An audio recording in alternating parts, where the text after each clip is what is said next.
That's Nic Hodges, and this is Uncommon. And I'm Dan Monheit, and this is not uncommon. Right.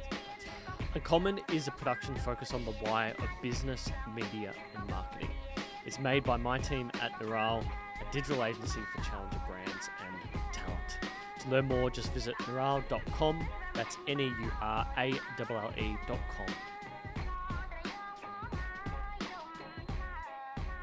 All right, my guests this week, guests plural, Dan Monheit, Nic Monheit and Dan Hodges. Yeah. Whatever we want to be today, that's the aim of the game. Agency owner, media man. Media man. You guys have been on here, I think, collectively at least 6 times now. Yeah, the fans keep asking for more. Yeah, they love it. They're like, where's Dan and Nic? Yeah. Where are they? Yeah, we're going to pull out of your Patreon. So the first question I've got here is, what do we think about the economic return on Wordle participation for criminal organisations? You want to take this one? I'll get the next one. No, it's a good question. I think the important thing is that we need to tokenise them. Okay. If we can tokenise Wordle for criminal organisations, then we can actually all share in the upsides of the activity. So this is a dumb conversation that we were having over email. First of all, Wordle. I've never played it. What is it?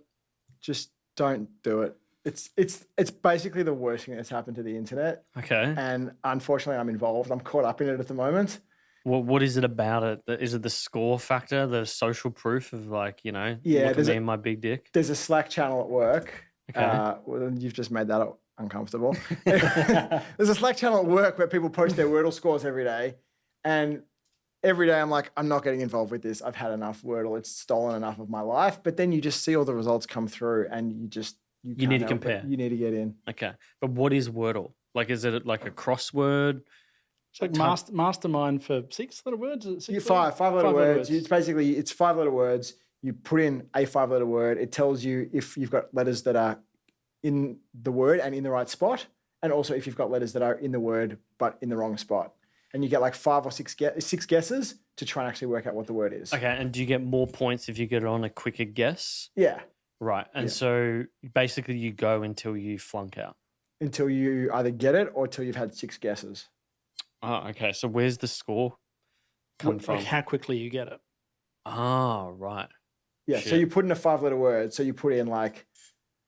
so it's one at a time and that's your score. Yeah. So you put in a 5-letter word like... Trance. Trance. Is that 5? Trank. I think that's 6. That's 6. Yeah. Maybe media. Look, I'm not the money guy here. Yeah. You put in a 5-letter word like media. Yeah. And then it's like, M is in the right place and I is in the word and everything else is wrong. And then you're like, okay, 5-letter word starts with M.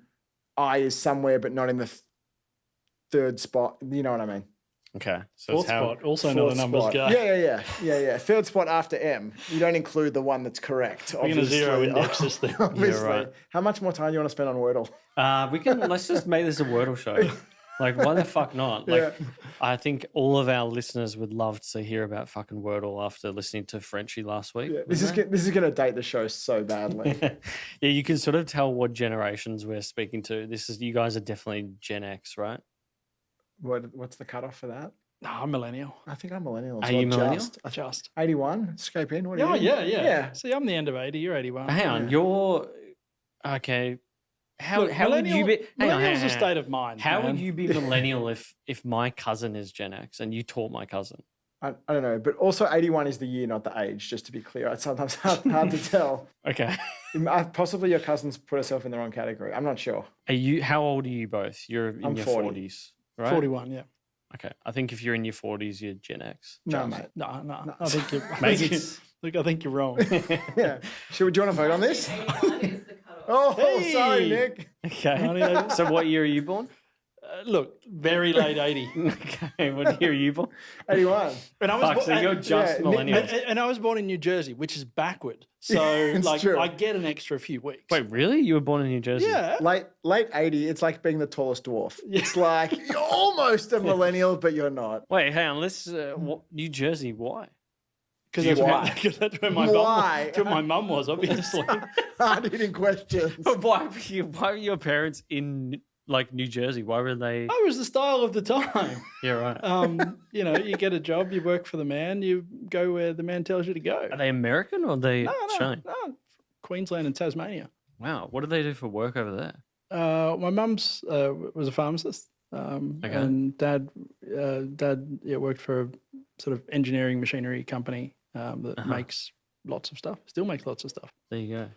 Any weird facts it was about you? just that old. It was that era. Like, I don't know. I can't imagine doing it now. Of like the company just goes like, move there. Move There. Other side of the world. Move to Auckland. Yeah. Bam. Go do that. Okay. Because Cool. you have to do that job. Now move to they moved to Kentucky. They moved to New Jersey, Charlotte, North Carolina. You're right. Yeah. Interesting. Any weird facts about you that we don't know? Where were you? That's weird. It'd be like lots of people have wanted New Jersey. I know Different that. country? Yeah, wow, like Bruce Springsteen. Is Fuck he off. weird? I think John Bon Jovi I don't know. was It's maybe... one of those. It's one of those things that like I should have picked up on in your Yeah. original interview. I just can't believe you didn't mention it. You didn't declare it when you walked in. Because of my deep accent. Yeah, you're deep American. Where were you born? Were you born here? Melbourne, yeah. Okay, there you go. You want my papers? Yeah. Now, give it to me now. All right. It's been quite an interesting 2 years, hasn't it? You guys have been in maybe once or twice over the last 2 years. Yeah, we did it. We did a Zoom early COVID. I remember. Zoom. I think I did a Zoom and an in-person. You may have. Clearly memorable for you. Are you sure? Are you sure we did an in-person during COVID or just before? No, but I think you got to remember it was 2 years ago. So I remember doing a Zoom one early on. Yes, I remember when COVID first hit, I was like, let's see what's happening with people who have been regulars on the show and see what their life is like. And it was a pretty universal experience. Like, we're fucking at home. Let's do nothing crazy here. Yeah. Check out my home office. Yeah. There was that bit in the middle where we like beat COVID as well. Everything So maybe went back to normal. Like people people forget that. Like there was months and months of just like things are back to normal. We didn't have masks. I've got a mask in every back pocket of every pair of pants and shorts. Yeah. And like there was a period where I'd like put on a pair of jeans and go, oh fuck, mask. Remember that? That was funny. That was weird. Yeah. I didn't like. I'll throw lose it away. masks and then be like to Lauren, like, where's my fucking mask? Like, what did you do with it? And then like 2-3 weeks later, I'm wearing these pants and it's like in the pocket or whatever. I know that exact experience, but I feel like that period of time was like 2 months, maybe max, maybe a month. No, it's like a good 3 or 4 months. Because it was March, April, then we had like a break just after May. I don't remember what I did this morning. You're still in Byron. The whole thing is just a mush. Yeah. The last 2 years. Like it was very interesting at the beginning how many, like if we look in hindsight, all the changes, there was mass redundancies, but now we're like in not a staff shortage, but the job market is clearly a employees market. There's no doubt. Like, so it's very interesting looking at that in hindsight. We saw a bunch of like just specifically agency land, media, etc. Bunch of new independents. Simply because all these people, 30% redundancies at places like WPP, etc. Well, what are they going to do? They're going to start an independent or go join one, essentially.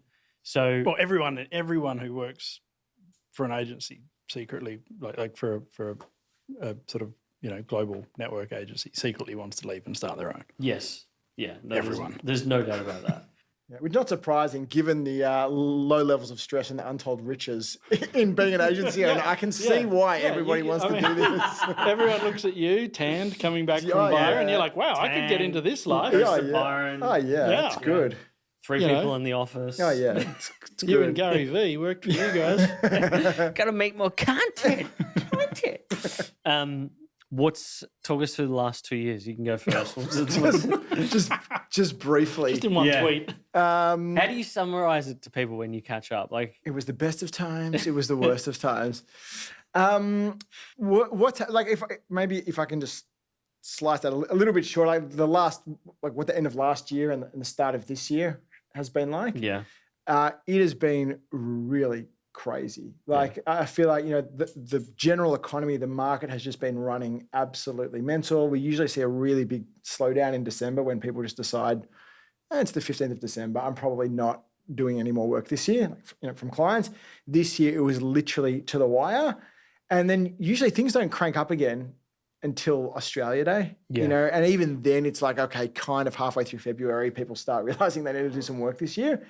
It has been, so I came back on the 17th. Most people in the agency came back on the 10th. And by the time I got back on the 17th of Jan, it was like everybody was already running at full pace. And I was like, what the hell's going on here? So it has been a crazy start to the year, huge amount of momentum. It's going to be interesting to see if, the fallout. We're starting to see share market issues, some huge drops overseas, and where those ripples or waves are going to be felt here. But so far, it's just all systems go. I had the exact same thing. I remember, I think December we did 4 months worth of revenue. Yeah. It was just fucked. Crazy. And January we thought, okay, this will be the time to plan. This will be the time to get ahead of everything, hire people, get set up for the year. And there's just been no opportunity to do anything. Yeah. And I don't know for you guys, but for us, like that's off the back of last year was our by far biggest year ever, like 40% up on previous biggest year. I think we had 25 new starters, which weren't all net new, but more than half were net new. So it's been explosive. Yeah. Yeah, I'd agree with that. Which is good because in agency land, there's always a problem, and it's only ever one or two things: too much work or not enough work. And too much work is definitely. Yeah. I've always got that quote from you in the back of my head. Yeah, it's and definitely like, a better problem. Not enough work is a real bad problem to be. It's a real bad problem to have. But, like there's something about, I don't know, like having too much work as well. It can get on top of you at times if you don't act quickly. Like I've felt that in the last probably 2 weeks, I would say. Yep. Not hiring quicker. Yeah, it's tough. That's when you're like, fuck, how am I going to do this? How am I going to give these people what they want? What about you, Nick? What's the last couple months been like for you? Really busy. And of course, I only get paid in Dogecoin, so it's been great. I checked prices for a couple of weeks though. Is anyone? Yeah. I don't know if anyone's up. Are they taking them at McDonald's? I saw Elon said if McDonald's takes them, he'll eat a Happy Meal on camera. Well, I think McDonald's then got into some pretty good crypto memes as well, so that was good. I think there was a very good piece of shade thrown as the bottom was falling out of something along the lines of "Good morning, crypto Twitter. How are we today?" Yeah. The whole meme is basically, you lose all your crypto money, you go back to your day job. Flipping burgers. Yeah, flipping burgers. So that's where that comes from. And McDonald's, they're fucking brilliant. Like they picked up on it real quick. Anyway, I don't really get paid in Doge. You sure? No, it's been, I don't know, the last 2 years has just been fascinating for me. And, as I wrote in my newsletter this morning, that we didn't see that I already got the cross promotion in. Yeah. This is my favorite edition. Oh, you have a newsletter? You have a newsletter. You can sign up at blonde3.com. I don't really recall a time when things were as weird and brilliant and stupid as they are now. In the past 2 years, MMT was interesting. It was fairly poorly understood and it wasn't a terribly well-developed idea. And then global pandemic comes along and suddenly MMT is like standard sort of governmental economic practice suddenly. Let's just start giving people money. Modern monetary theory. Yeah. Obviously. I mean, it's so universally understood now. I can't believe you needed to explain that, but just for the laggards at the back. Printing money. Printing money, literally the concept. The traditional economic sort of theory is, well, you can't just print money because then you'll get inflation because you'll be pumping too much money. But it turns out governments can just print money. Or are we finding out they can't? Yeah. So the things are, from an economic perspective, you've got MMT happening. You sort of have experiments in UBI happening. You have some really weird questioning about what role do sort of central banks play, like this very second with, people saying that like a 10% drop in the US share market should be the stopgap for the Fed to really step in. And like the Fed sort of go, maybe fuck you. Yeah. You have a complete sort of disconnection of fundamentals. And yes, the tech sector always had a disconnection of fundamentals to actual sort of real value and real price, but not on the level that we've had now with things like Tesla. You have Kathy Wood and ARC, which has just That is been bizarre. There's going to be a lot of Googling sitting behind all of this, but from an economic perspective, things have been fascinating, and that's before we even talk crypto. From sort of a social perspective, I think things have been fascinating. Seeing how people have responded, seeing how people have reacted, seeing how work changes, seeing how personal relationships change. That's been sort of super interesting to watch, and that's before we get into the crypto aspect of social sort of things. And then from a personal perspective, like the work side of things has probably never been more interesting. In the last 2 years, I sort of closed in a lot in terms of international work, and so just sort of luckily, I guess I've been doing a lot more sort of local stuff, and that's been nice too because I get my mornings back. Yeah, that is nice. If I may, I think as a couple of us have been in that part of the industry for quite a long time. Like I remember back 3 or 4 years ago where like doing trends presentations and talking to people about new exciting stuff had a really good amount of runway because there's this 10-year period where it's like, and now we have mobile everywhere, and now we have social, and now we have all of this stuff. Yeah, and then it was like, we don't have anything There's new. nothing. The old iPhone is the same as the new one, and social media is the same but a bit worse. The year still of mobile arrived. Social was, ad tech was a fraud, but everyone sort of went along with it. Google and Facebook sort of ran the world. Yeah. Newspapers were going out of business. But it was the same story for quite a while. Yeah, the trends decks were really, really boring. They were, and now it's like, oh my God, there's like, okay, here's 50 new toys to play with. Go and make something out of this. Yeah. It's amazing what some form of turmoil, whether it's a pandemic or war or whatever, will do. Yeah. And it's also why I'm quite excited about, I mean, there are downsides of economic downturns, obviously, but particularly from the crypto perspective, it's so interesting to see what people go and do when abundance sort of starts to evaporate, and I think that's where the stress and pressure and diamonds and all that nonsense. Well, this is what happened in like 2007-8, right? We got Uber. We got essentially this is the year that Facebook kicked off. I remember starting to use Facebook in 2008-9. Yeah, maybe whatever. All those businesses just came out of nowhere, and I agree. That's the thing for me. Previous to that, it was post 2000. We had this sort of frenzy, and there was a bubble, and then the bubble burst, and then we had if you want to go full Carl Otto Perez, we had the eruption phase, and that's where the first bubble forms, and then that collapses, and then the frenzy phase is where the good stuff happens, and that happened after 2000, that happened after 2008. I think we probably still have to wait a little bit now, but I think let's just touch on that because there's a distinction between like money markets or financial markets and tech, because tech is ultra frothy right now, I find as well. Yeah, in crypto, and that the part of that is there's so much fucking money's being printed.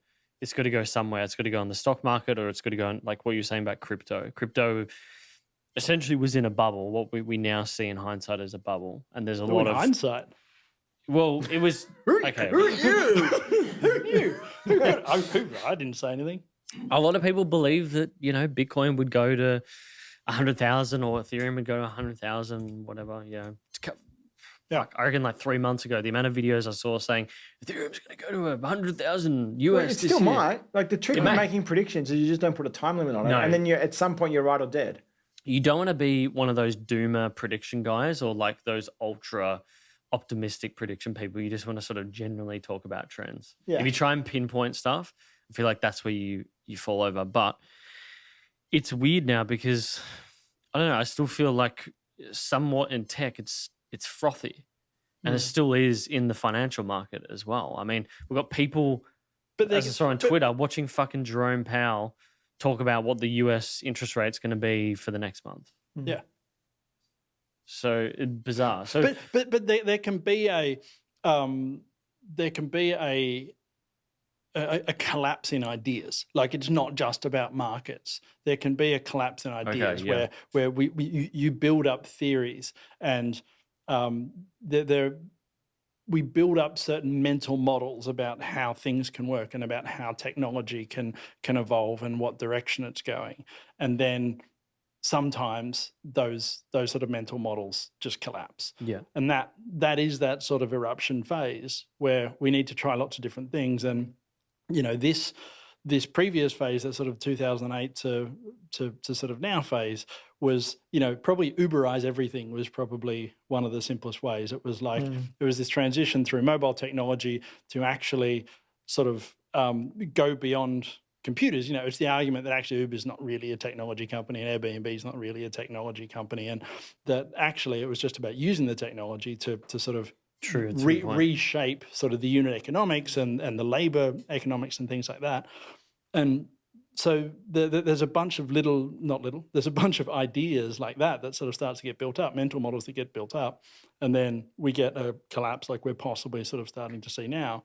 And the good stuff remains, and then new things get built, and we start again. And some of those things sort of, you know, become mainstream and get sort of integrated and things like that, and other things sort of build up. So you get the idea of Uber coming along, and that builds up, and that sort of built up probably over the last couple of years to a certain level of pressure, particularly from a labour market perspective, and potentially from sort of a, you know, monopoly market perspective.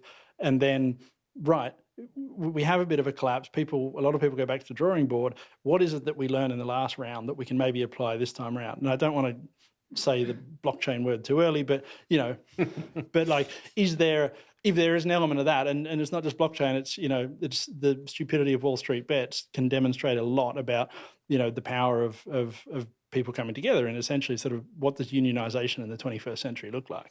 And so now what does Uber look like going forward with some of those ideas built, sort of bolted on? So I guess maybe I'll start with Dan first. Maybe we'll touch on what do we think with the ideas, the mental models, the norms that we think blew up over the last 2 years, like destroyed, and what are the things that have become more to the fore? The example I'm thinking about, and this has been in waves, right? Your example with your agency, 3 people in the office, 4 years prior, no fucking way that would happen, right? Everyone would be in the office. Now it's all like Zoom meetings, barely have to be there. The one I'm thinking about that's been recent is this whole impact on staff and jobs and employees. And you can see it in like random services. Part of that is people getting COVID and having to isolate. Part of it is people fucking off out of Australia. And part of it is people changing careers. Like, I don't know if you guys have used Uber Eats or Deliveroo or anything recently. Like, the experience is genuinely shocking. It is so expensive. I was trying to get an Uber into the city on a Friday for lunch a couple of weeks ago. I think I live 6.5 k's out of the city. Yeah, you're not far. $80 was the estimate, and oh my God. And then I was like, I really actually don't have another way to get in on the time that I have. Yeah. So fine, I'll just deal with it. Some real thunder, eh? And then I couldn't even get a driver at $80 for somebody to drive me for 20 minutes. I couldn't even get one. Like, it's outrageous. Yeah, the lack of supply is the thing. Like, I will order a meal. I don't know. It's got like a burrito with cheese, and the cheese in it was like reconstituted. You know what I mean?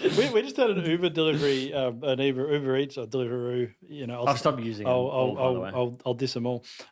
We just had a guy who I saw, he picked up our Mexican and from Windsor, and like rode his bike or whatever he was riding about 4 kilometres, got about 500 metres from our house, and then just disappeared off the map and presumably ate our food. That's how you know you're ordering well. That is the ultimate compliment. Because those guys, their job is looking at people's orders all day, every day. So you guys were selected. Yeah. He's like, oh, this is a good place. Yeah. So I've actually started, I found a really great pizza place down the road. And I'll call them out. We live close. Yeah. I'll call them out. Queen Margarita. Okay. There's a few of them. There's one in Hampton. There's one in You got some good recommendations. I religiously go to Muck Off Car Wash now. Oh. Yeah, Muck Off Car Wash. Good. Are we getting paid? But yeah, Queen Margarita, what I love is they've got online ordering, so I can go and do the online ordering. And then you hit your order, and they say thanks. Yeah. We'll be there soon. You're right. No idea when they're turning up. No tracking. None of that. The mystery. It's like the olden days. And I love it. I just sit back and I watch the telly and I like have a beer and I go, when it's it'll gonna be here. here. And it's always the same guy and he knows who I am. And like, how good's that? Wow. You're right. So bring a bit, maybe Uber killed. Maybe it's tracking the person coming. Well, they say, when there's abundance, the value is in the scarcity. Yeah. So when the abundance is in tracking and knowing where everything is every second of the day, the value is in having no idea. Well, and it's retro. It's Yeah. retro. I've tried this really retro thing. It's called driving to pick up your food. It's so good. Oh, it's DIY Uber Eats. DIY Uber Eats. Yeah. You're an Uber Eats driver. That's Yeah, it. pretty much. No, I You could be getting $80 a trip if you were paying attention earlier. I've legitimately stopped ordering on the apps and I just order direct to the restaurant and just go pick it up. I can't deal with this user experience anymore. Yeah. But what So what was the question that you asked? So back to people being in the office. Yeah. What were the big things that stick in your head right now? Maybe B's been whinging about it, or you've just noticed it. Were you going to stitch me up here? Jesus. My wife doesn't whinge about anything. No, I just want to create Love you, an honey. argument at home. Yeah. Is there anything that do you think has just been thrown out the window and won't come back, and things that we all just long for? All right. So let me just be a politician with this and give you a sideways answer. So one of the things I've thought about so much over the last 2 years is this concept called projection bias. So in the field of behavioral science, there's lots of different heuristics and biases that shape the way we decide things. One of them is projection bias. And projection bias is our tendency to take whatever our current set of priorities and preferences are and assume that they will always be our priorities and preferences. Mm-hmm. So to paraphrase the wonderful Dan Gilbert, this is why middle-aged people spend good money getting tattoos removed that young people spend good money getting, right? Because we think what we like now, we will always like, but invariably we change. Yeah.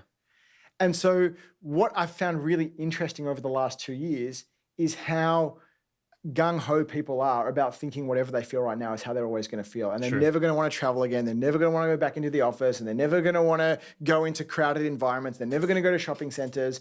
And it's why we've seen all of these headlines over the last 2 years. Air travel's dead. The office is dead. New York City's dead. Business meetings are dead. And it's like, guys, most of our decisions are based on a very, very slow, very methodical evolutionary process of around 200 million years. And so 18 months in tracksuit pants at home is not going to change our fundamental desires for status, for connection, for safety, for security, for adventure. And so I think it's really, really hard knowing we're in the middle of it. Like we're in the middle. I don't know how close to the end we are, but we're in the middle. So I find it really difficult to make projections. So when I'm forced to, I think everything is going to go back to how it used to be far quicker than we imagine. Yeah. And yes, remote working is wonderful and it's brilliant for some people, but also in a lot of industries, like in my industry, people are competitive. Yeah. Right? Agencies are competitive. People that work in agencies are competitive. So we want advantages.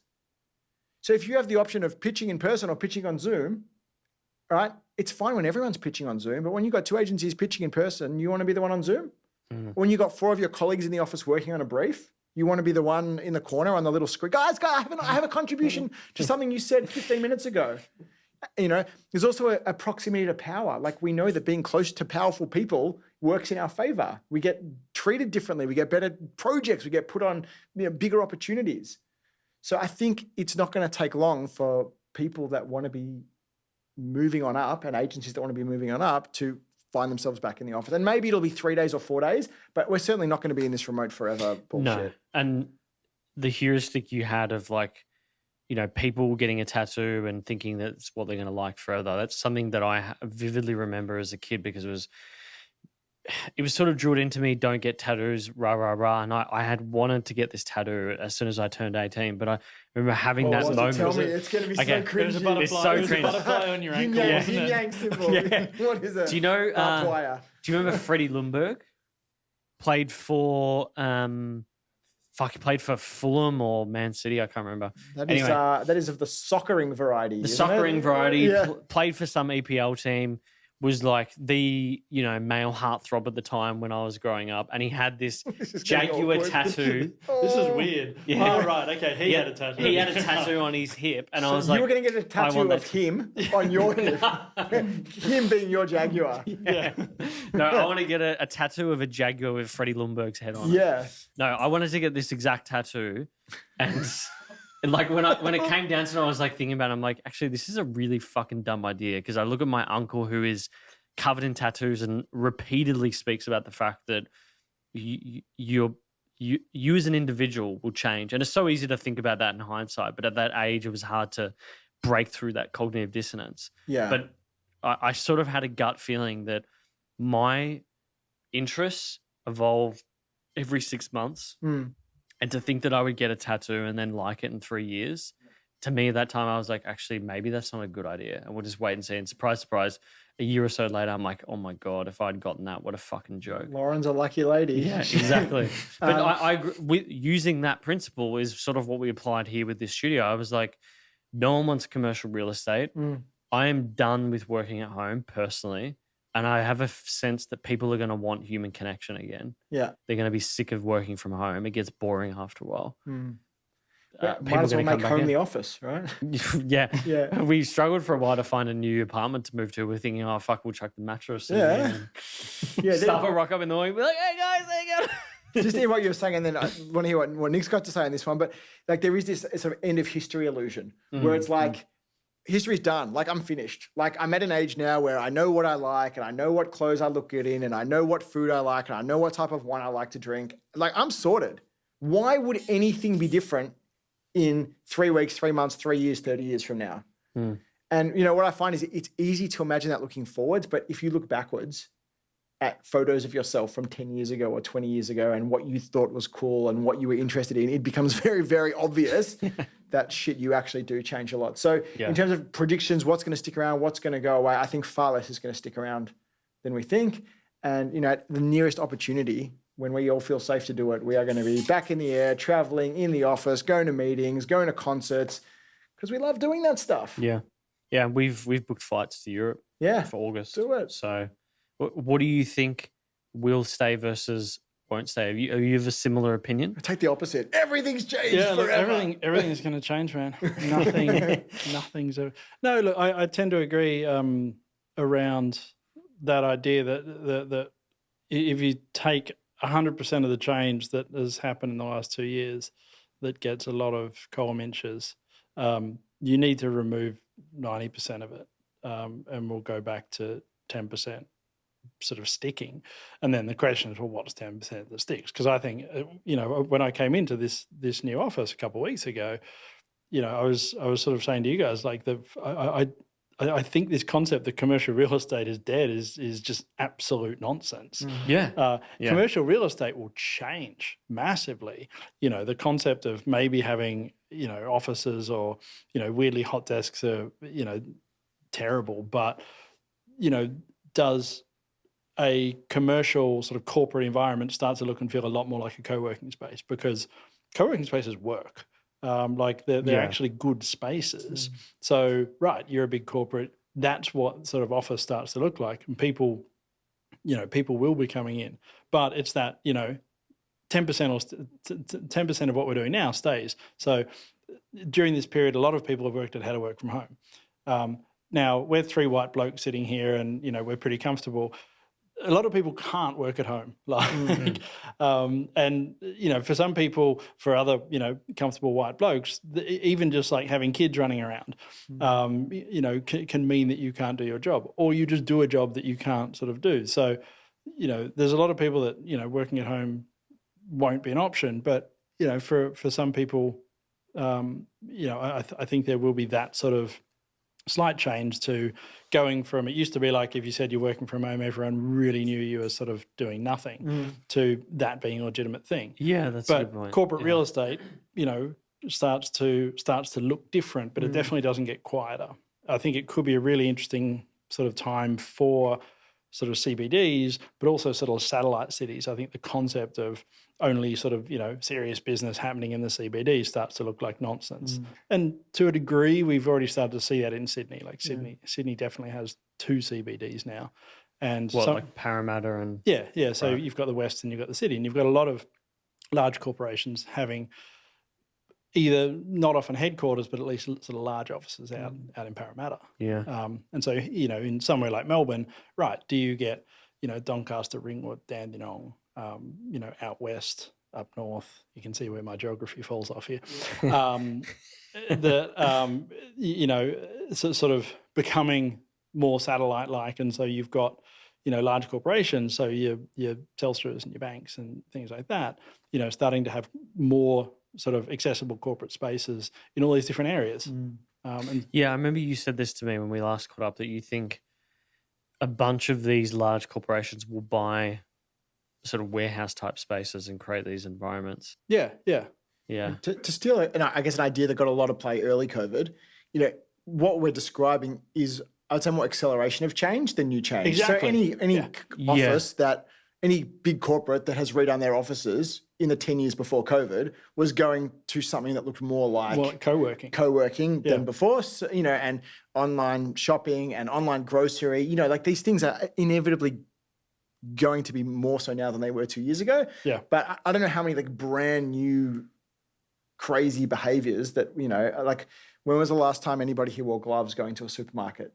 And even the compulsive hand sanitizing, all of these things You were wearing gloves into the soup. people were. Dude, people were. We still have I don't go to baggage the handlers supermarket. that do it at Coles. Yeah, There's this one lady always there on a Saturday when I do my grocery shopping, and she's like full on gloves that go up right to like her arms. People She's were got terrified. Yeah, not just a mask, but like The shield. the shield, Yeah, which yeah. apparently doesn't do shit. Wow. It tells everybody else that I'm not taking this lightly. Interesting thing though, if you go to a supermarket, is like the amount of people just not wearing masks, even though it's still required. I've noticed that recently. Yeah, I mean, cafes are still the weirdest one. It's like, okay, so I'm just going to not wear a mask, and then between the door and the table, I got the mask on, and now I'm sitting down, mask off, can't catch it sitting. Yeah. I think that's got to change at some point. Yeah. Neither of you two have had COVID though, have No. you? Yeah. No. Yeah, I think what's the thing from National Cabinet today that apparently they're going to look at whether people who get COVID. No, it was announced in the UK. So if you get COVID, you no longer have to isolate. That's the thing now. Right. They're just You have to just wear a face shield so everybody else knows you got. I don't know. Who knows? Maybe I don't think you even have to wear masks anymore. Right. They're just like living with it. But seriously, no patching strangers. Like if you could just cut that back when you have COVID, that would be appreciated. What do you guys think of I don't know how like? Boris feels about that. What do you guys think about the whole WA thing? Yeah, I remember when they were part of our country, and I look back on it fondly. I mean, look, I don't know what the guy's meant to do. I mean, he does seem like a nutcase, but also their hospital system is, in the 1940s. So, Isn't it? well, isn't that the problem? They're just worried that they're not going to be able to deal with it if it actually rips through. I think there's a lot of convenient excuses for just like being a hermit kingdom. Right? It always kind of has been, but Yeah, it's sort of the weird thing. Everyone's like, "Oh, WA is cutting itself off." It's like, I don't know, guys. I feel like we were doing that to them. Yeah. The last forever. They've always been the most isolated capital city in the world. Yeah, exactly. So this is again just an acceleration of a trend that was already happening. Yeah. We never went there. Yeah. Like suddenly we care that we can't go there. Sure. the thing that we care about is not being able to see family and friends. That's the thing. Like Lauren's got a cousin there who's had a kid. They couldn't come to our wedding like 3 years plus since we've seen them, but we're not immediate family. It's just her cousin, right? What about she They is might be close.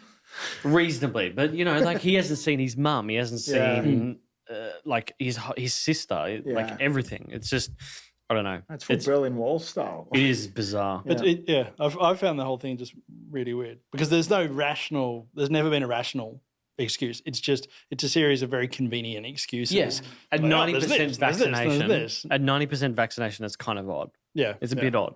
But it's really interesting watching it on Twitter and how, like, just going back to the amount of conversations we've had about disinformation, like all the comments on all these announcements of like people who are very pro versus anti any sort of political announcement. It's always very interesting.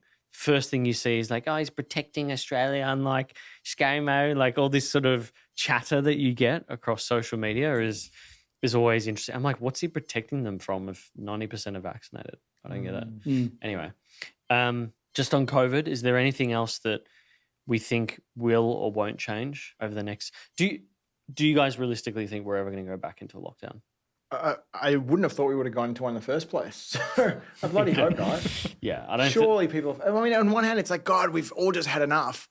But also, I mean, as Australians, we seem so willing to just do what we're told. We might grumble about it, but we really are completely good with authority. That's a very unique cultural thing that I think a lot of people miss, as we are quite egalitarian. Like we would do things for the good of the all, and we sort of just a lot of people apply what happens in the US and their way of thinking to us, and so that's sort of the way that we should do things. But I was not surprised by the compliance with lockdowns and vaccination rates and all that stuff. I completely. Why else does tall poppy syndrome exist? Yeah. We love the common poppy. man. We love the underdog. Yeah. We don't like the people who sort of stand out there. If that makes sense. We Well, don't. we like don't. I the mean, we don't uncommon have. types. We don't have a. We. This is a dangerous statement, but we don't have a class system like the US. We don't, and no. the UK. Like, and you know, everyone admits the UK has a class system, and people, mostly Americans, like to pretend the US doesn't have a class system. They ignore but it. They have a worse class system than the UK. I think the interesting thing on your lockdown question. We reckon I don't know. I feel like I'm being baited into wokeness here, but it's like, well, if we did, would the three of us know? Like, isn't there like a whole strata of people who are doing our Uber deliveries I see what you're and saying all here, that but stuff? I checked with a mate of mine who's another white bloke, and he said we don't. That's fine. Yeah. No, and this is why I said it's a dangerous statement, because you can look anywhere in the world and say there's no class system, and there is always, but It will always exist. people confuse inequality with class systems. Yeah. Like we have inequality. We also have pretty good, probably one of the best in the world class mobility. And if you have the level of class mobility that we have, then I think it's hard to argue that we have a class system. You can jump in, multiple classes through having access to Medicare, having access to not free education, free education once upon a time, but education that can allow you to jump up if you have the merit for it. I know what you're saying, but I think the data is pretty clear that it's nowhere near as bad as what we have in the US. Yeah. On the lockdown thing, though, I don't think it will be the last time we go into lockdown in our lives. Okay. Why? Do tell. What have you seen? No, I do.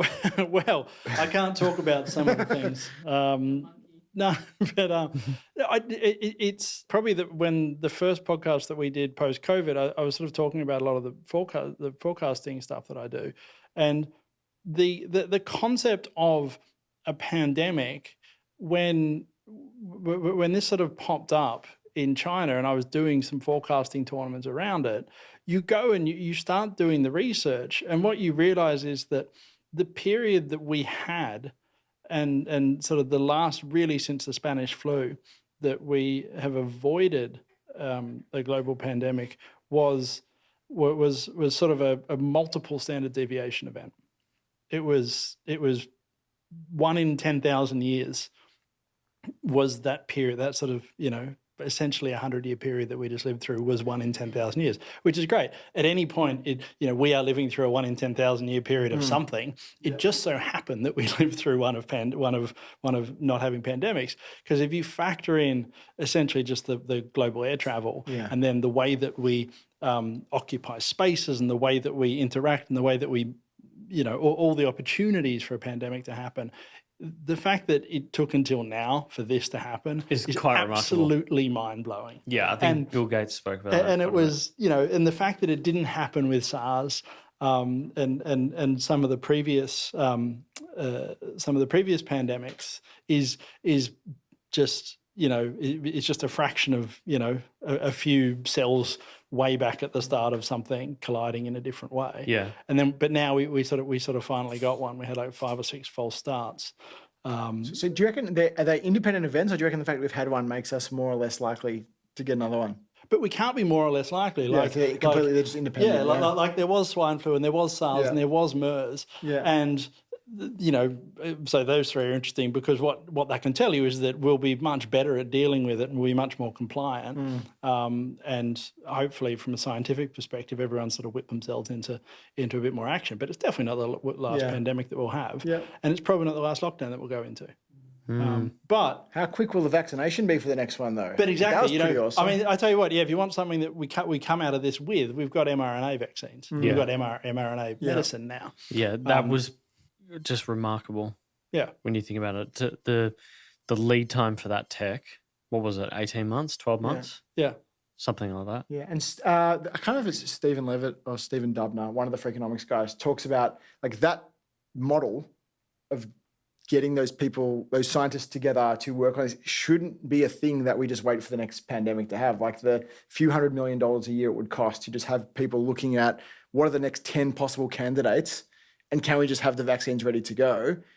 the cost of that is minuscule compared to the global cost of one of those pandemics actually happening. Now, whether we'll actually do it or whether we'll do what humans normally do and be like, that was funny. Anyway, back to business as usual. Because that 90% that goes away and we only get left with, that's true of science funding as well. Exactly. That's what I mean. I was thinking about that heuristic of how like humans, they'll see a number like 2,000 birds died because they were covered in oil in the Gulf of Mexico, or they see an image of a duck covered in oil. They will emotionally react to that image only and not to the number that they see on a piece of paper. So that's, I feel like, I don't know what that heuristic is, but I feel like that's just going to be applied to the concept of something else happening. There's also this like real political contentious fact of, what's that form of research called where they create these diseases that they believe that this lab in Wuhan was creating? Gain of function. Yeah, gain of function. So that has now become like almost like what happened during, well, it's exactly what happened during World War II. All of these, World War II, World War I, all these things that were done, the use of gas as an example in World War I was just, this is unconscionable. You can never do this sort of thing again. World War II, we saw from both sides of the war disgusting experimentations of humans, and they are now considered like many things, like crimes against humanity. I wonder if... Oh, and you had pax nuclei as well. Like, we have nuclear non-proliferation. Yeah, so then we had nuclear non-proliferation, and then does this become the next thing where it's like it could be beneficial for us to understand it if it was done in some way that was controllable, but because of what actually happened and what people believe happened, do we not see this form of research ever done again?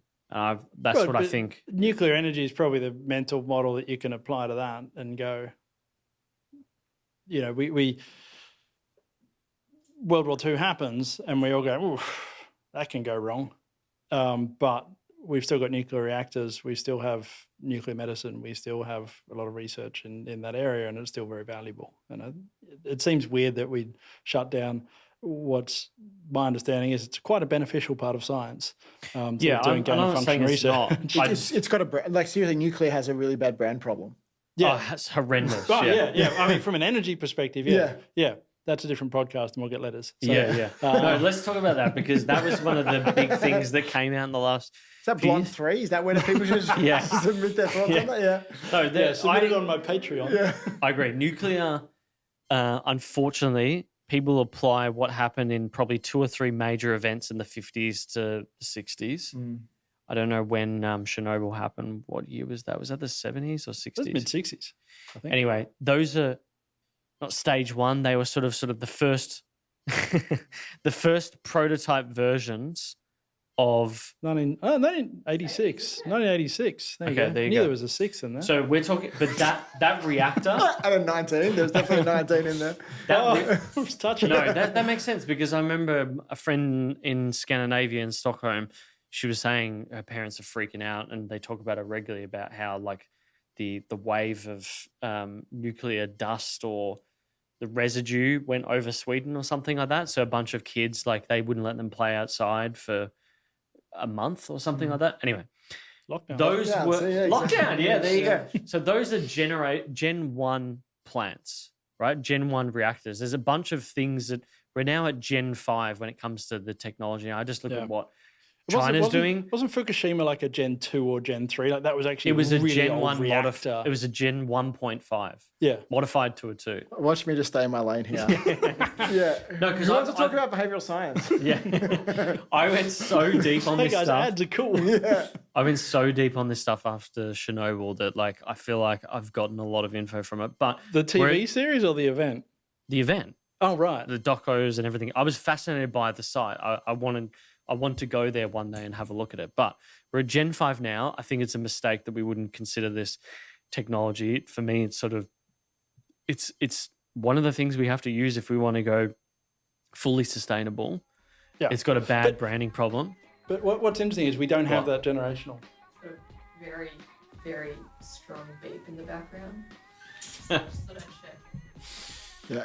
Can I just say this was not on the prep sheet?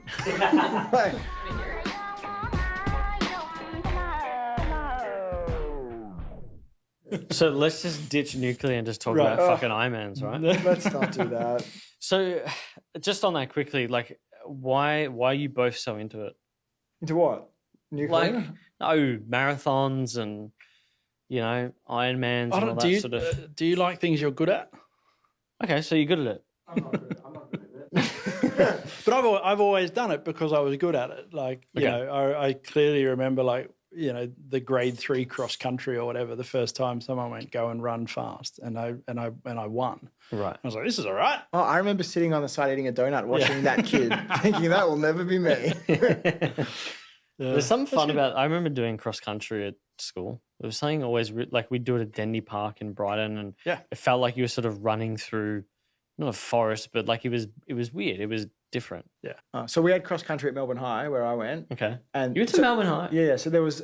So surprised. Like, how did you get in there? Fuck did I know So this? there was, I think I can't remember if it was Wednesday or Thursday afternoons, but you got elective sport for the whole afternoon. Yeah. And so I always picked cross country, right? Clearly not because I'm an athlete, because what I found out was if you knew the kid who was in charge of cross country, you could just get them to mark your name off and then just go home. So I could not even tell you what the cross country track. I did not do it once ever. Ever. I mean, I couldn't have done it. I couldn't have run 300 meters in school. I Back was then, pretty did fat. I they was a have fat kid. compulsory sport at Melbourne High? Yeah. Okay. Even Did for the you- fat kids like me. Were you fat? Oh, yeah. Really? Yeah, I did nothing. Yeah. Like, I'd love to see photos of you at like. Did you do 14. cadets? Yeah, I did 1 year of AirTC, which, you know, you sign up for this stuff and then you get into school and you're like, oh, this is literally the lamest thing ever. Fucking And hell. everyone's going to tease me. And Yeah. I've committed for a year. We did cadets at Brighton Grammar. Then you got cadets in year 9. Everyone had to do it, and then year 10 you had to choose either cadets or St John ambulance. Everyone did St John. Yeah. Because you could go to the football and, like, you know, they say, oh, you can watch the footy, blah, blah, blah. I'm like, no, you don't. You just sit in a fucking medical bay the whole Right. time. Did you ever have to do, like, what did you do for winter sport? Obviously, cross Cross country. country and went home. Was it a Had winter my name sport? marked off. I don't know. Yeah. What about for summer? Oh, cross country. Had my name marked off, went home. What? Summer was like cricket, tennis, badminton. You know, it was elective. So you had like PE, which was like whatever the Right. sport teacher wanted to do. And then there was a kind of Wednesday or Thursday afternoon, elective sport. I think I did one semester of Okay, or so one it was term elective. of fencing, just for fun. Apparently, if you It was compulsory for us up to year 12. no compulsory, you had to do a sport. But what, fencing was compulsory? No, just any sport. Yeah. It Winter was an or summer. APS school. Yeah. Fencing's compulsory Yeah. at all APS schools. Yeah. So if you're in America and you want the highest chance of your child getting a scholarship, a full ride sports scholarship, fencing is the sport to get your kid into. Why? Most spots for least competition. Just Okay. saying. No one does it. Yeah. Right. Okay. Maybe I should have done fencing at high Yeah. school. Well- They never offered it, obviously. Yeah.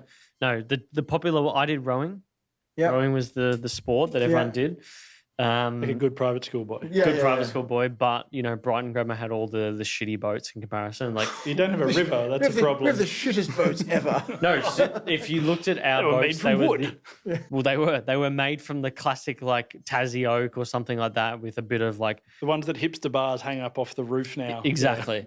Whereas like you'd look at Melbourne Grammar, St Kevin's, and they'd be like, ours weren't branded. Theirs would be like the pure fiberglass, like carbon fiber type thing, and like the seats actually sort of moved when you rode like the full way, and all this like sick tech, and you're like, holy fuck, they are going to smash us. I really like your sob story about Yeah, doing no, rowing at a seriously private school. grew It's up in really a touching struggle. me. It's just, I know. it's deep. You should. It's not meant to have be you a sob considered a story. GoFundMe? Okay, let's change to the next section. We were talking before about COVID, things that change and didn't change. Yeah. How did that impact media? I know, Nick, you've got this sort of position of brands. You send me this stuff all the time. The sort of brand, what would you call it? What was the, starts with K, I can't remember the name. I like it when you say I've been sending you stuff and I can't remember what it was. Yeah, because you just send me shit all the time. and Yeah. you just No, like, it's actually a bot that I've got. yeah. So I think I'm talking to you, but I'm actually not. Okay, great. It's my Calendly. But there's starts with K. It's sort of like a rating of brands for the year. Oh, I'm buying right. Like the Kantar. That's it, Kantar. Brand Z and all that sort of thing. Yeah. Yep. So you're always looking at it from a media, data, sort of brand perspective. You're obviously on the buying end of My media. clients are, yeah. Your clients are. What has been the change of the last 2 years, and what do you think is going to come back with a vengeance? I guess that's the main thing I'm curious about. Yeah, you want to go for it? I think people's experience. Fuck, we get into some real wanky language here, but so I'm not going to say people's experience of brand. I think what people consciously or subconsciously look to brands for has changed to a degree. So, you know, in the simplest form, brands are shortcuts. That's all they are. They sort of tell us, you know, what we did last time or what other people are doing. And through, you know, paid media, we can increase that sort of cognitive availability. And also, you know, a brand can also sort of influence that idea of what are other people doing, and that'll influence our purchase behavior. Interesting. Now, brands are heuristics. Yeah. So traditionally that was a lot of like, right, we need traditional media, we need television, newspapers, etc. And then we need, you know, shelf space. We want things to be ironed on the shelf. So we've got both that physical availability and that mental availability. Now, that was already changing, but it's that acceleration of change that's now happened such that most of the experience that people have of brands, not in a wanky way, just literally how they come across a brand is increasingly happening online, because we haven't been really going into shops that much for 2 years. And that's been at a time where social platforms, so Instagram and TikTok, have really sort of hit their strides in the past 12 months. And it's also where the talent economy of these creators as a new media channel has also hit its stride. And so the way that we experience brands has changed relatively quickly. I mean, it always changes quickly, but it's changed relatively quickly now, such that you can create a brand or you can be a old traditional brand. It doesn't matter being an old brand anymore, but you have these media channels of people, of talent that are on social platforms that might be making somebody aware of a brand for the first time ever, that might be delivering that message in a far more, and I hate to use the word authentic, but a far more authentic and believable way than a traditional sort of ad in a break in a TV show. And then that person will buy that thing through an e-commerce experience that is a pretty good experience, and then they'll have a customer support experience that is hopefully also a great experience, and the packaging that the thing gets delivered to them in is something. So all of these things, that whole sort of experience, that whole process that I just talked through, really, it was maybe in some Trendex sort of 5 years ago, but ultimately that's not how brands operated 5 years ago, and that's how good brands and increasingly most brands now are starting to sort of think about things. So I think there's been it is just that acceleration that we sort of talked about earlier, but it's this combination of sort of several things happening at the right time, combined with the pandemic, that has sort of seen that acceleration. So do you think the talent thing will go away? No, I think talent is the primary growth media channel for the next 10 or 20 years. I don't understand how that could not be true, because, you know, advertising is basically all other opportunities that brands ever had to drive awareness and create that cognitive availability has simply come from being next to something you were interested in.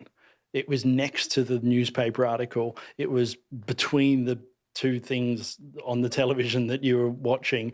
It was on the road that you were driving down. It was on the radio that you were listening to. It was simply creating awareness simply through being next to something you're interested in. But what the talent economy brings is that it's in something that you're interested in. Like, for better or worse, that's how we've ended up. And, you know, it's interesting because 4 or 5 years ago, as this was starting to happen, there was a hell of a lot of hand-wringing around sort of, you know, what is paid placement and all that sort of stuff. And it was mostly nonsense, because it was always going to sort of come out in the wash, and it was always going to be generational. And, you know, an 18-year-old kid today knows exactly what's going on TikTok when they see a brand. You know, we don't need to do too much hand-wringing around, you know, how we're disclosing these things and all that sort of stuff. This is just going to be the natural sort of flow of things. So yeah, I think it's better. Like, it's better than the alternative. It's interesting. You know, there are definitely bad sides to the talent economy. It's sort of a quick cycle, you know, make it or you're out. Even if you do make it, you're probably going to be out in 18 months anyway. is it a good thing that if you listen to Nick Bilton, being an influencer is the thing that more kids in the US want to do right now than any other job? And, it used to be fireman or whatever. How true that is, I don't know. But, maybe that's good. Maybe it's not. Do we need more firefighters? Probably we do. Do we need more influencers? Probably not. Is everyone entertained along the way? Yes. Do people who have ideas gain the ability to launch brands and sell products? Yes. Cool. That's Fireman Sam nailed it. Both simultaneously tick both boxes. Yeah. Influencer and fireman. Yeah. Is Fireman Sam on TikTok? I don't know. He should be. Yeah. When are we going to run a campaign together, Dan, with talent? Well, hang on one second. I just want to wind back on something Nick was saying before. I think that you can build sales and you can build a business without building a brand, right? So building a brand is one way to have a successful business, but it's not the only way. Lots of great businesses out there actually have no brand at all.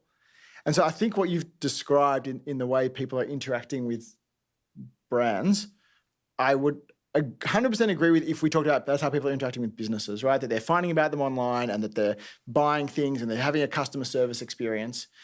I find that brands have a different dimension to them. And so when we think about traditionally, like how does advertising work? How do brands work? There is this story about mental availability and physical availability, right? So it needs to be available to purchase somewhere. And the mental availability is we see ads and then somewhere down the track, I think I'm thirsty and then something pops into my head that I saw that Pepsi ad and I feel good about it. And I think the bit that description misses is, this concept of social imprinting, right? So this idea that it's not enough for me to see the ad. I have to know that other people saw the ad, especially for like what we call necktie purchases, especially for things that I buy that other people see, right? There is no point me buying a Rolex if I don't know that everybody else has seen the ad for Rolex and knows they're really expensive, right? There is no point me buying a particular brand of car that shows that I'm young and cool and into the finer things in life if I don't know that everybody else has seen this ad, other than just a chump. And I think that's why there are very successful businesses that have been 100% digital and have built their sales and have built their businesses online. But there are very, very few brands in the way we refer to brands that have built themselves without traditional media, without putting themselves on outdoor billboards, on TV, on radio, knowing that everybody else is seeing what I'm seeing. Yeah, I would want to say, I'm not saying that those changes happen at the expense of traditional media as well. Okay, I still think traditional media, as long as traditional media exists, is an extremely powerful and important sort of thing. And my go-to for that is, and I've possibly even said this on this podcast before, so apologies to all the listeners who listen to every single episode. But I always find it hilarious that still to this day, you get all these traditional brands and all these traditional brand managers that are wringing their hands about how they can run the best performance media and how they can really optimize the shit out of all their digital media and all of that. And then you look at every tram in Melbourne and it's wrapped by a tech company. Yeah. It's Slack or it's REA or Domain or Super. Like the tech companies are wrapping trams. Yeah. And the dog food companies are trying to eke the last little cent out of their performance media. Yeah. It's this sort of, it's this really sort of funny juxtaposition of like, hey guys, I think we know what works here. Yeah, and I mean, and they probably don't appreciate that the 50 or 100 years of brand building somebody did for that dog food brand to get people even interested in searching for you in the first place. Yeah. But is that wrapping of the trams really just a representation of where that brand is with their marketing, and that they've gone from being a business, or where that marketer is with their security?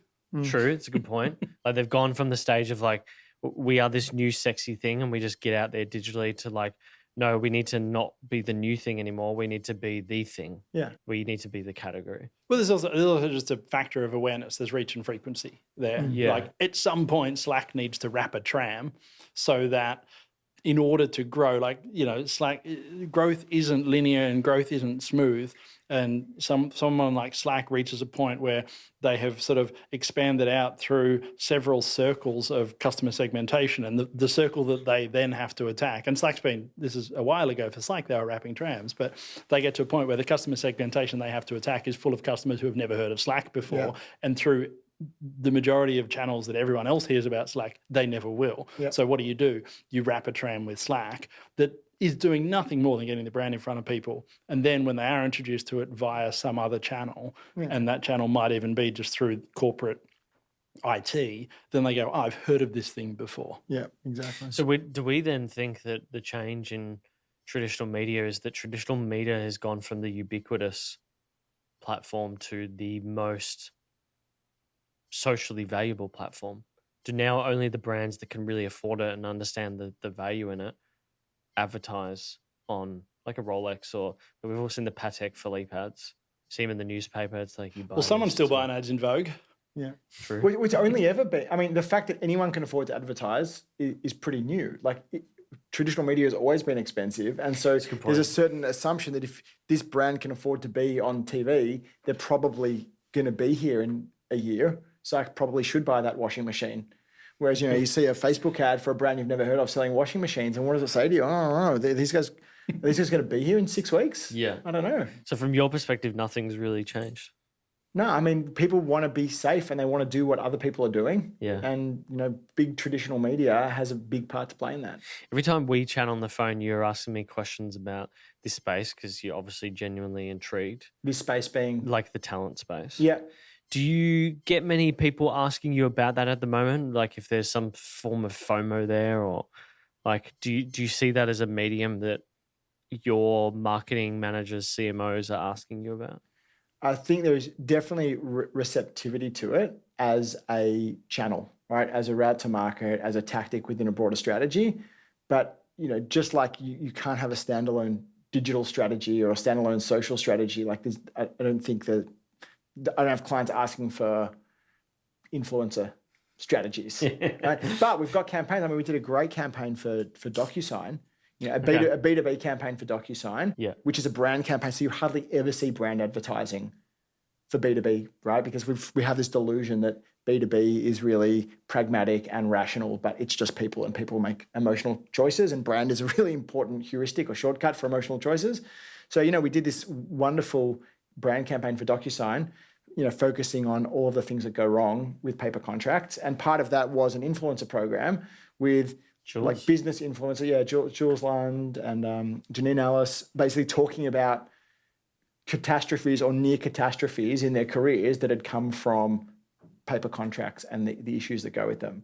So the idea wasn't let's get influencers. The idea was let's focus on how things can go really badly with paper contracts. And there's some ads that are going to do that, and there's some videos that are going to do that, and then there's an influencer stream that's going to do that. And the influencer stuff did really well, but it didn't start with that. Yeah, that's a good point. No, I literally, before you guys came over, I think I was on LinkedIn, I saw that ad. Yeah.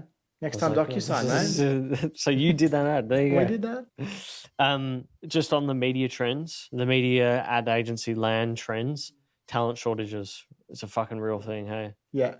Oh, so I only have one thing for you, just to tie the last 2 points together, because you asked about what did we see change in media over the last 2 years.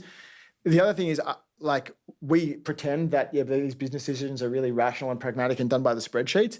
Like, if you want to see how emotionally driven business decisions are, like you look at what media was bought and sold over the 2 years, and, everybody shat their pants and pulled out of everything. Then everybody got excited and went crazy on outdoor. And it was just, the prices for things were up and down in a way that made no rational sense.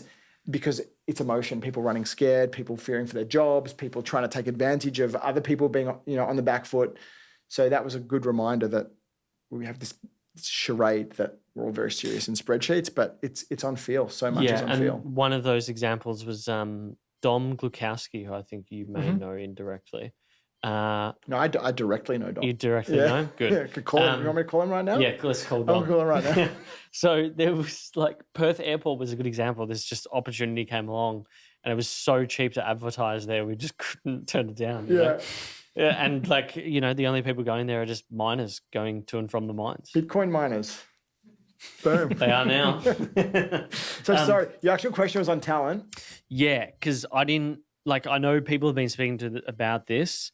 It's been an umbrella for the past few months, and then we listed a job, and that's been fun. Yeah. How do you see that at the moment?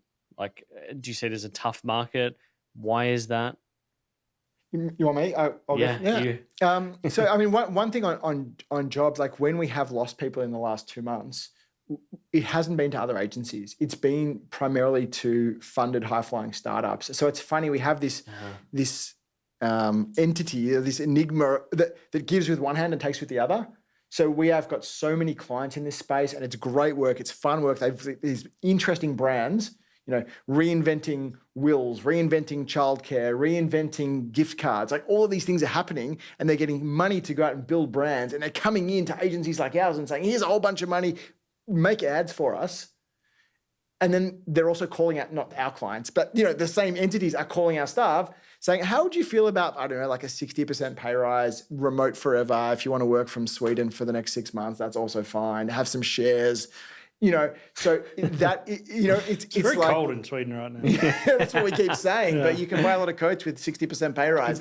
So, the talent thing is real. And all we've been able to do is look at the opportunities. So we've hired, people in parts of Australia that we never would have hired people from. And it's fun. You don't even notice. Our general manager's been in Canada for the last 8 months. Hasn't missed a beat, So we said like she's got young kids, her family live over there. They haven't been able to see their grandparents for 3 years or 2 years. So I said, we'll just go and we'll just try and see what happens. And like literally, maybe there's one meeting every 3 weeks that's like in the afternoon that I then remember she can't come to because it's like 4 o'clock in the morning. But the rest of the time, you don't even notice. Everyone's just in their bedroom. Interesting. So challenges, opportunities, Have you seen that, Nick? Have you seen my GM? No, I haven't been to Canada. There's an interesting. It's a sort of sweeping statement. I mean, number one, the sort of the umbrellas, and I don't want to diss my umbrella because it's true of sort of all the trade publications talking about the talent shortage and stuff. Look, they need clicks, they need eyeballs, they need stories to tell. It's a pretty good story to tell right now because everyone's. They definitely can't do any more stories about like, is the future of work from home? So, it's flavor of the month. From a global agency perspective, from a holding company perspective, vacancy rates have always been high. So, when I've been at big agencies previously, we always had, easily double-digit vacancy rates, 20s and 30s. So, I see the vacancy rate side of things now, and I'm like, okay, it's probably a bit worse. It's probably not that much worse. The attrition rates seem to be quite high, particularly when you're talking about the holding companies who sort of actually publish on a more broad scale what those attrition rates are. As Dan says, it's not people going to other agencies though. It's people sort of seeing other opportunities and finding other opportunities. I mean, the idea of going client side, even 5 years ago, if you're in your 20s or 30s, was like, that's career suicide. Yeah. And now it's like just completely done. Yeah. The gap's closed between how cool and funky clients can be, especially the funded startups. I mean, you walk into their offices, it's like, this looks like an agency. Yeah. I remember we did a CMO sort of marketer series, and we were trying to get people both from agency land and brand side. And the consistent thing I saw when you look at people's resumes is how many younger marketers are just going straight to brands and like they're not even interested in agency land. Yeah. Crazy. Don't you want to work for more hours? It's amazing. With more stress. Lots of creativity. We used to at least have office culture to fall back on. Yeah, you got a basketball court. Culture in your room. That's so funny. One of the interesting sort of wrinkles in the talent shortage and in I think the reality and also the perceived situation that I've heard more from the US at the moment is around pitching, which is it used to be that you could go out and you could do a big pitch, and everyone in the room was aware of the ruse that they'll basically never see any of the people from the agency pitch team again, because that's how pitching works. You pull your best people out of whatever they were doing. All those people basically always work on pitches, and they pitch and you win the business, and then generally you hire for that business. Now, there's what I've heard several times now from agencies in the US and the UK is people not winning pitches, not because they weren't the best option, not because they didn't come up with the best ideas, and not because they got screwed down by procurement the most on price, simply because there was no faith that they could actually service it. Because it used to be that you go, yeah, cool, you've got the business, now, go and hire the staff and we'll give you a bit of leeway to do that. But now there's just no faith that actually, to go and hire 20 people to service an account, that you can even do it. So the risk involved in sort of moving business from a pitch is extremely high. Does that mean that we just get more young marketers now entering agency land because there's more opportunity there? Yeah, look, Like I the don't watermark think isn't as high because agencies had the rule of the roost for the best quality talent coming out of whatever top tier uni existed in that city. Yeah, but agencies have always just been a machine for sucking in, grads. Like they've always tended particularly the larger sort of holding company based ones have always had extremely low average ages. They were always about bringing in huge number of heads down at that lower level, and then it sort of got very empty at the top. And I mean, and that's commercially how they work. It's got to be a pyramid, and you need a fat pyramid at the bottom. So you need kids on $50,000 a year you're charging out at $180 an hour, and you need lots of them. Yeah. And that pays for the $1 million salaries of all the guys at the top of the pyramid. And let's go to lunch. Yeah. It's tough when the bottom of the pyramid falls away. It's like, wait a second, who's funding all of this other stuff? And just because there's a vacuum there doesn't mean that there's people to rush in to fill it. Like that's the problem is that, well, not the problem. It's a great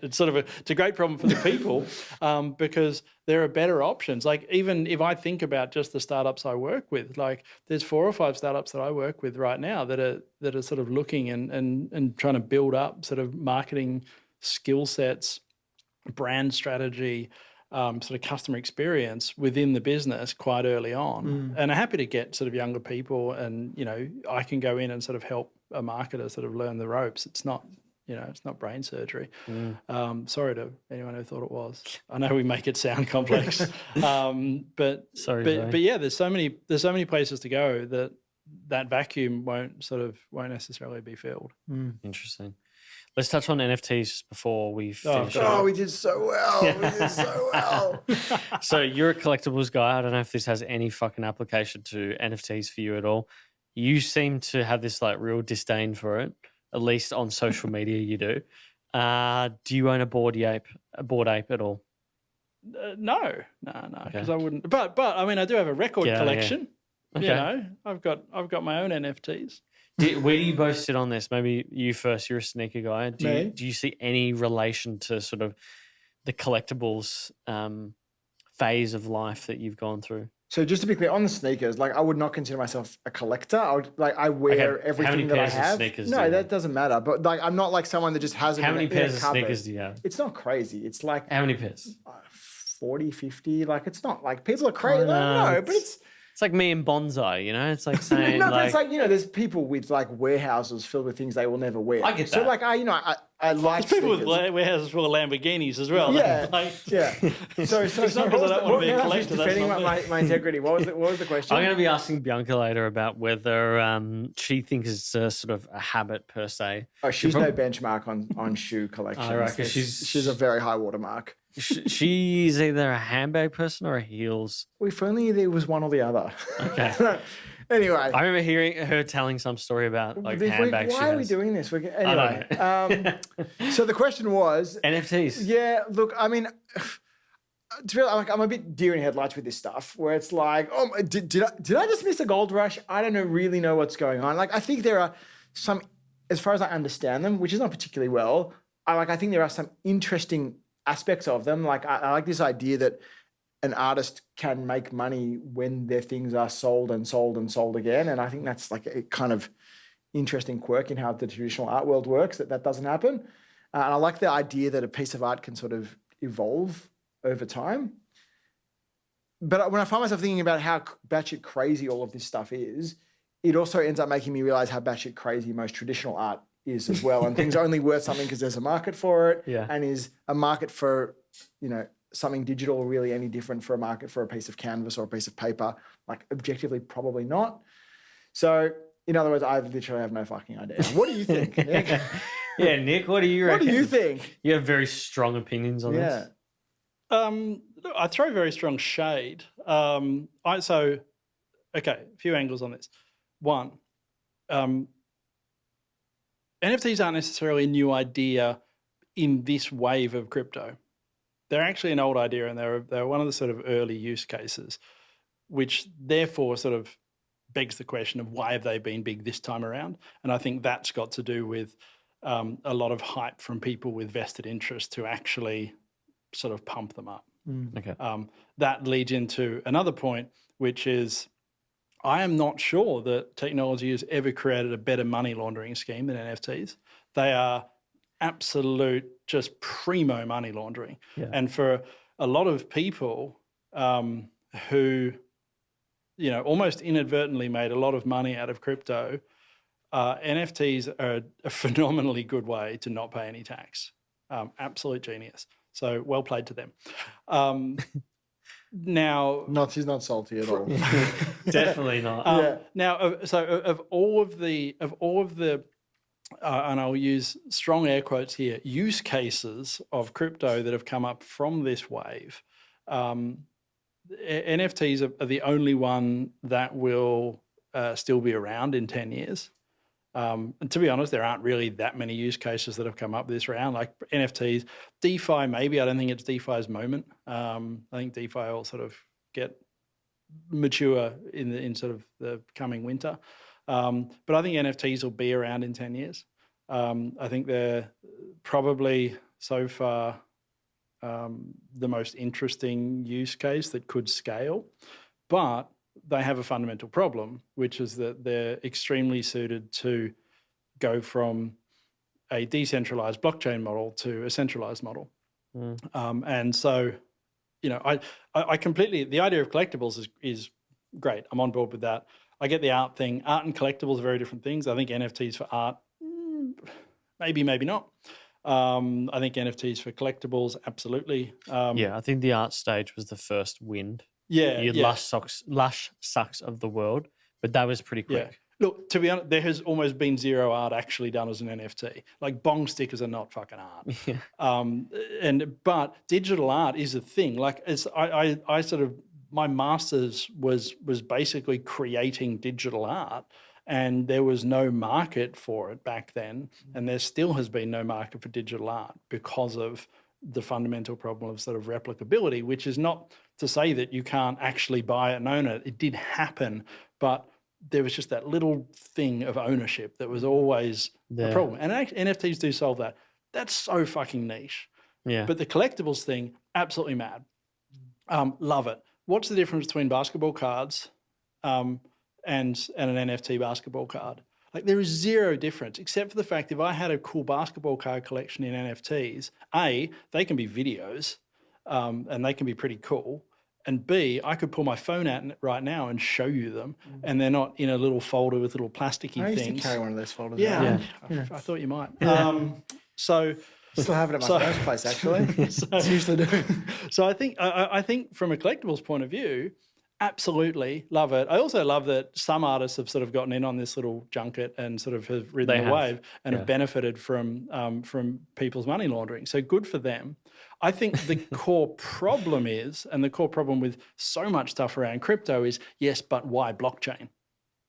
And in the case of NFTs, the question of why blockchain is, well, actually, it's sort of a fundamental element, but it's not. It doesn't require sort of decentralization.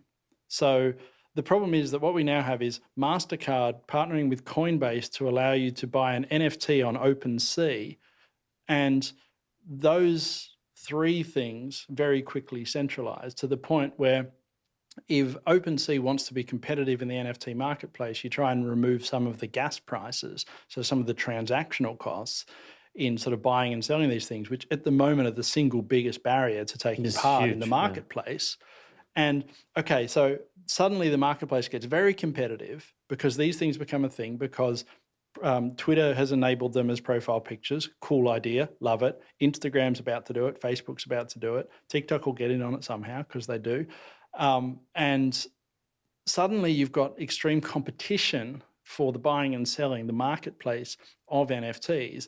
If the biggest barrier is transaction costs because of these bloated blockchains that all these things are on, what's the solution? Well, let's spin up a new blockchain. Right, who does that? Well, OpenSea will do it.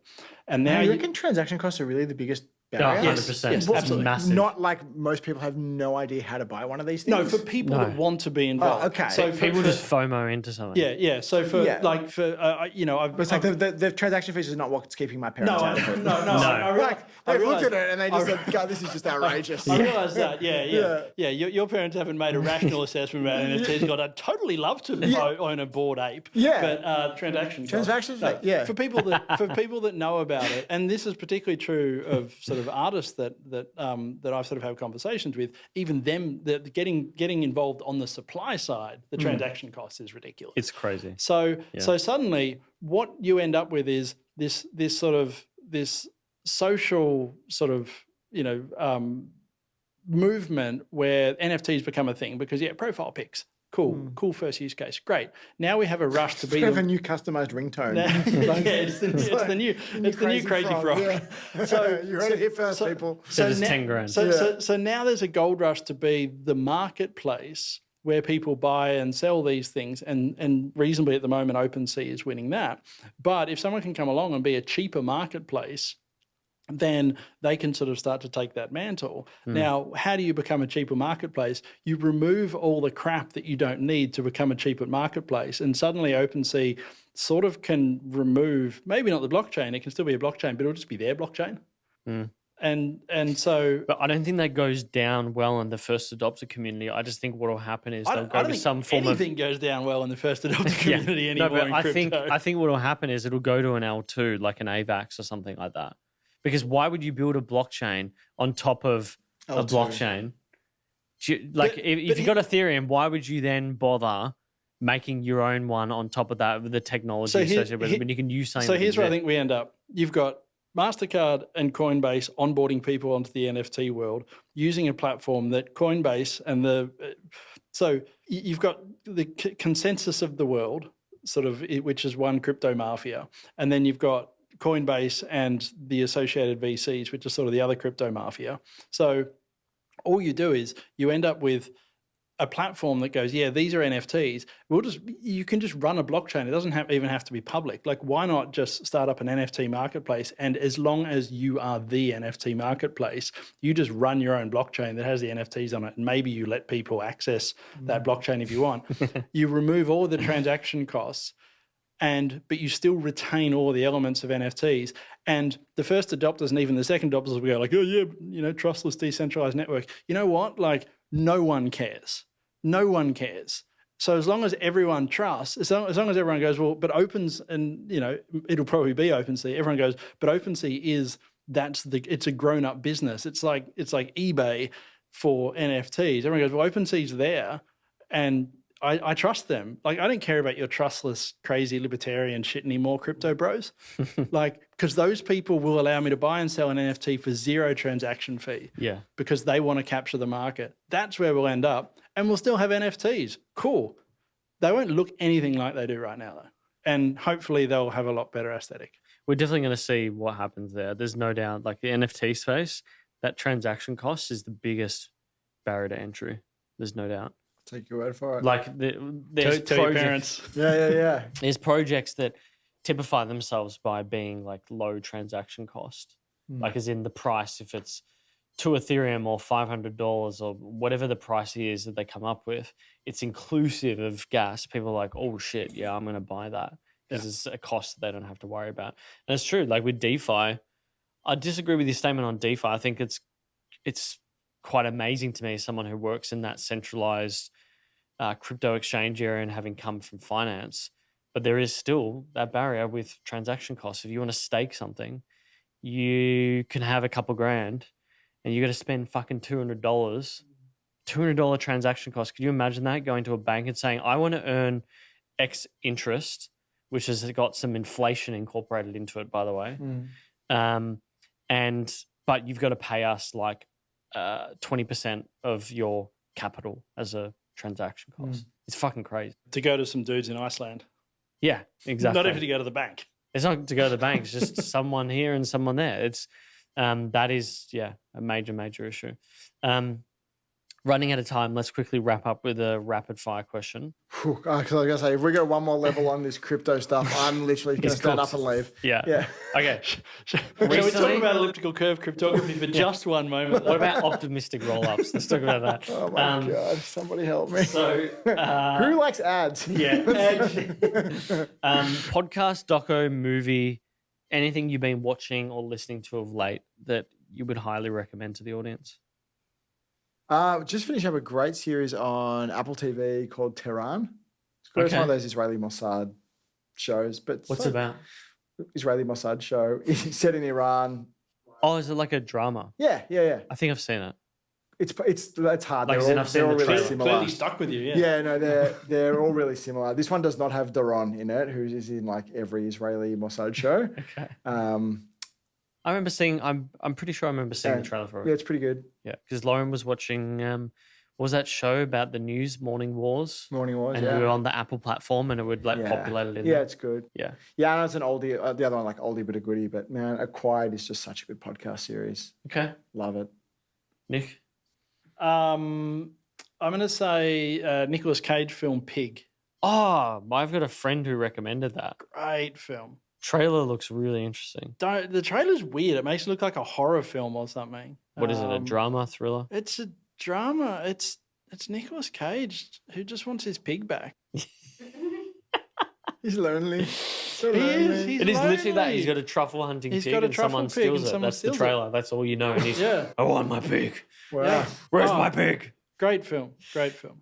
Gents, thank you for coming in, for having a Thank beer you. and talking absolute shit. Was this a beer? It was very sour. When do we start recording? I don't know, an hour and a bit ago. Bumhouse. How long ago, Yeah. Lauren? People. An hour and 52. Oh my God. Wow. If anybody's made it this far, you get a free subscription to both of these guys' newsletters. Good fucking luck. Such a good deal. All right, where can people find you? Blonde3.com. Okay. It's probably the best newsletter. Sign up to his newsletter. And I'm on Twitter. You'll search, but You will find him. You'll mainly find him responding to people in replies, whinging about NFTs. And where can people find you? At Dan Monheit in all the usual places. Okay. And I guess danmonheit.com. You post the most on LinkedIn, I would say. Yeah. Yeah. no, you're pretty big on OnlyFans. Though.